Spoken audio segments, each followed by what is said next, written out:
Hello friends, federal reserve meeting कल के दिन जो हमारे सामने उसका आउटकम आया उसके बारे में हम आज बात करने वाले हैं। यहाँ आप देख सकते हो, हम पहले ग्लोबल न्यूज़ के अंदर नज़र करते हैं तो आप देख सकते हो कि निक्की, शंघाई, हैंगसेंग का जो भी मार्केट है वो मतलब 0.5% से लेके 1% तक माइनस में देखने को मिल रहा है। इंडियन मार्केट में भी मतलब SGX निफ्टी आज 110 पॉइंट नेगेटिव पे ट्रेड नज़र आ रही है। सो बेसिकली यहाँ आप देख सकते हो कि वर्ल्ड मार्केट का एक माहौल है वो नेगेटिव बन चुका है। यानी आज के दिन ओपनिंग जो भी मार्केट की हो रही है वो नेगेटिव में हो रही है। उसके बाद हम डॉलर इंडेक्स पे व्यू करते हैं तो आप यहाँ देख सकते हो कि कल के दिन डॉलर इंडेक्स के अंदर एक बहुत बड़ी कैंडल के साथ डॉलर इंडेक्स वीक देखने को मिला है। सो बेसिकली ये एक नेगेटिव साइन माना जाता है कि जब भी डॉलर इंडेक्स इंक्रीज होता है सो इंडियन मार्केट के लिए एक नेगेटिव पॉइंट बन जाता है। यहाँ आप देख सकते हो एक अच्छी वॉल्यूम के साथ ये एक बड़ी कैंडल लास्ट, यहाँ आप देख सकते हो ऑलमोस्ट 3-4 वीक का हाई ब्रेकआउट होता हुआ नज़र आ रहा है। बट अच्छी बात ये है कि अभी अगेन डॉलर इंडेक्स जो है वो वीक होना स्टार्ट हो गया है। सो बेसिकली 90 से लेकर 92 तक ये जब तक मेंटेन रहता है तो हमारे लिए मार्केट में एक स्टेबिलिटी कायम के लिए बने रहती है। उसके बाद हम नज़र करते हैं एक्चुअल फेड रिजर्व आउटकम के ऊपर। तो यहाँ आप देख सकते हो कि जो सेंट्रल बैंक ऑफिशियल था उसने मतलब 2 हाइक 2023 तक उसने सजेस्ट किया हुआ है। यानी कहने का मतलब 2023 तक कोई भी मीटिंग में 2 हाइक हो सकता है। It depends on the condition and market scenario. उसके बाद जैसे ही एक कमेंट आई है उसके बाद ये पर्टिकुलर जो इंडेक्स है उसमें एक गिरावट दिखने को मिली।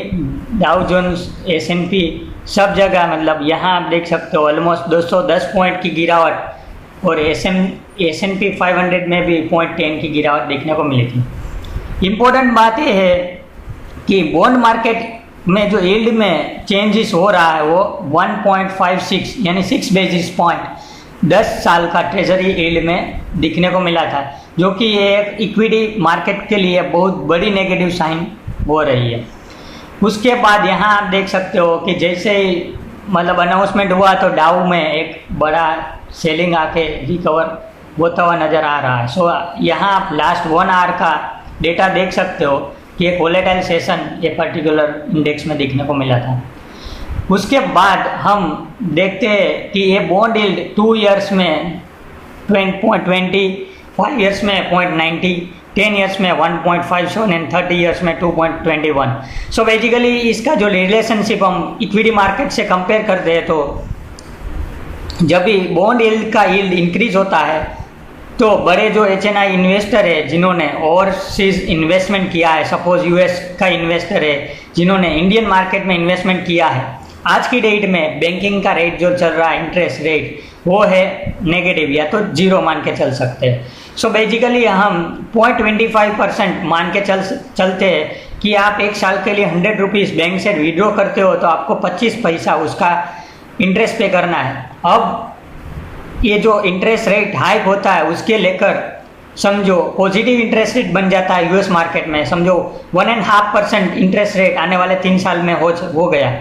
तो अब जो 0.25 का जो इंटरेस्ट पेमेंट होना था वो अब 1.5 रुपीज़ का हो चुका है। सो बेसिकली ये लोगों का बिलियंस डॉलर्स में इन्वेस्टमेंट रहता है। सो एक डिफॉल्ट रिस्क रहता है कि इक्विटी मार्केट एक तो अनसर्टेनिटी पे डिपेंड करता है, उसमें कोई गारंटेड रिटर्न नहीं है और जो लोन लिया है यानी बोरोड अमाउंट है उसका जो इंटरेस्ट पेमेंट है वो सर्टेन है।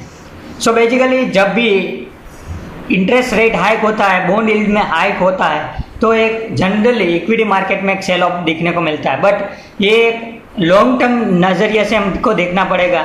ये आज की डेट में मतलब सेल ऑफ दिखने को नहीं मिलेगा क्योंकि ये जो प्रोजेक्शन हो रहा है 2-3 साल का प्रोजेक्शन बन रहा है। सो हमको माइंड में ये रखना है कि जो बॉन्ड यील्ड है US की ट्रेजरीज का बॉन्ड यील्ड है वो कॉन्स्टेंटली अप जा रहा है या तो पॉजिटिव मूवमेंट दे रहा है, तो हमको थोड़ा बहुत कोजन बना के रखना पड़ेगा on the equity market.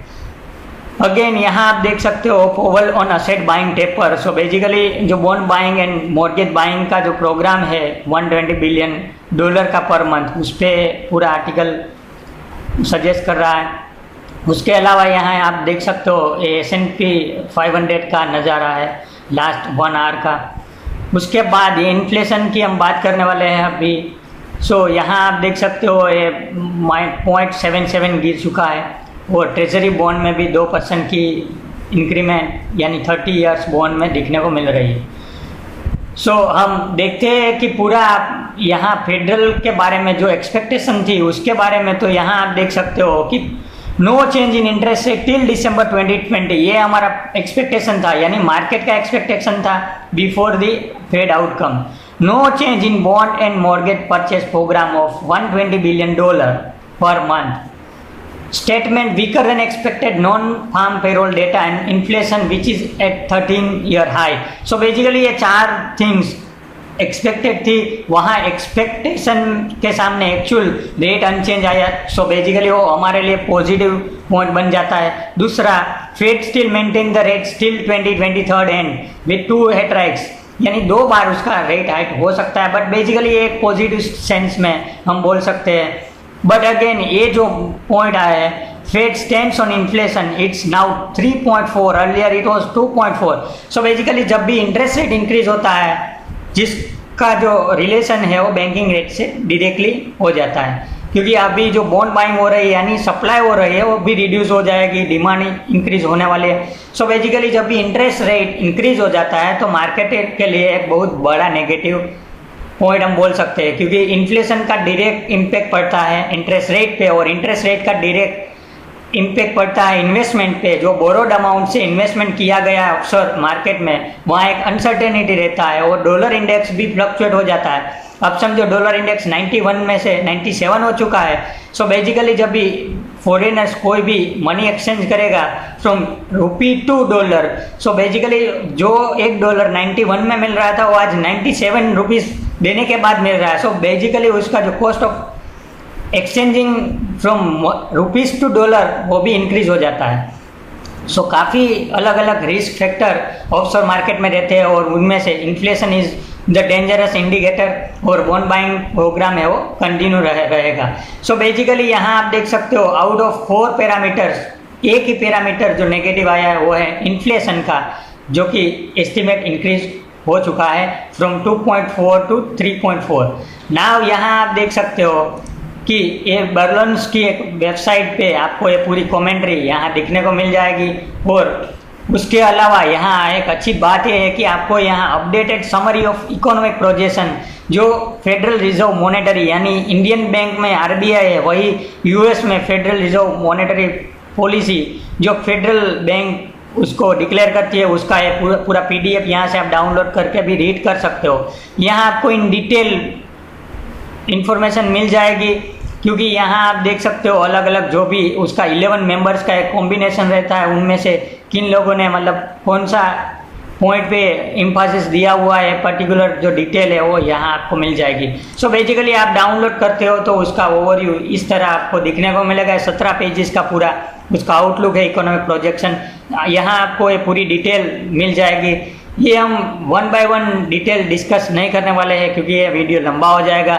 So basically आज के दिन मार्केट में थोड़ा मंदी का माहौल बन सकता है, बट लेटर ऑन आज के दिन एक रेंज बाउंड मार्केट बन सकता है। बट हमारा जो विजन है वो लॉन्ग टर्म है, यानी आने वाले 2 साल के बाद या तो 1 साल के बाद इक्विटी मार्केट का माहौल क्या बन सकता है, या तो नेक्स्ट फेड मीटिंग जब भी होने वाली है वो टाइम पे हमको पहले से ही थोड़ा बहुत हिंट है कि आने वाले टाइम में इंटरेस्ट रेट में थोड़ा बहुत भी चेंज हो सकता है, तो उसका मार्केट पे क्या इम्पेक्ट होने वाला है, या तो कितना बड़ा इक्विटी सेल ऑफ आ सकता है। सो बेसिकली जब भी फेड की मीटिंग होती है वो टाइम पे इंटरेस्ट रेट का सीधा इम्पैक्ट पड़ता है इन्फ्लेशन और बॉन्ड पे। सो उसकी जो इम्पैक्ट है वो इक्विटी मार्केट में सीधा नेगेटिव इम्पैक्ट करती है। सो बेसिकली ये पूरा PDF में आपको ये मतलब पूरा एनालिसिस मिल जाएगा। यहाँ आपको पॉइंट वाइज एनालिसिस दिया गया है with chart and all employment rate, inflation, core inflation, change in GDP, employment rate, मतलब जो भी अलग अलग पैरामीटर वो लोग कंसिडर करते हैं उसके बारे में पूरा ओवरव्यू यहाँ दिया गया है। सो बेसिकली हमको आज के पर्टिकुलर वीडियो में लर्निंग पॉइंट है कि हमको एक डॉलर इंडेक्स में नज़र रखना है। उसमें जब भी मतलब 92 से अब मूवमेंट स्टार्ट हो जाती है तो हमारे लिए एक नेगेटिव पॉइंट बन जाता है, और यहाँ जैसा मतलब यहाँ 91 के बिलो हो जाता है तो हमारे लिए बहुत बड़ी पॉजिटिव अगेन स्ट्रेंथ हम बोल सकते हैं। और यहाँ आप देख सकते हो SGX मार्केट में भी आज के दिन 100 पॉइंट की माइनस ओपनिंग अभी दिखने को मिल रही है, बट एक्चुअल में इंडियन मार्केट में इतना बड़ा पैनिक आज के दिन दिखने को नहीं मिलेगा, क्योंकि ये मार्केट में इतना बड़ा भी सेल ऑफ कोई एक्सपेक्ट नहीं कर सकते, क्योंकि ये आने वाले टाइम में इन फ्यूचर यानी 2 साल के बाद की इवेंट की जो उसकी कमेंट्री है वो डिपेंड करती है। यहाँ आप देख सकते हो गोल्ड में भी 2% की आज गिरावट दिखने को मिल रही है after the speech. Dow Jones and gold दोनों में एक बहुत बड़ी गिरावट टेम्पररी दिखने को मिली थी, बट अगेन जो बॉन्ड बाइंग परचेस का कंटिन्यूएशन होने की वजह से थोड़ा बहुत रिकवरी भी दिखने को मिल रही है। सो बेसिकली मार्केट के लिए जब भी बॉन्ड यील्ड इंक्रीज होना स्टार्ट हो जाती है तो इन्वेस्टर इक्विटी, गोल्ड, कोई भी असेट को भूलकर वो फिक्स असेट पे उसका पैसा लगा देता है, क्योंकि in terms of crores of dollars उसको एक बहुत बड़ी इम्पैक्ट ये पर्टिकुलर डिसीजन की वजह से पड़ सकती है। सो आज का एक फेड रिलेटेड रिव्यू है, हम समाप्त करते हैं। Thank you.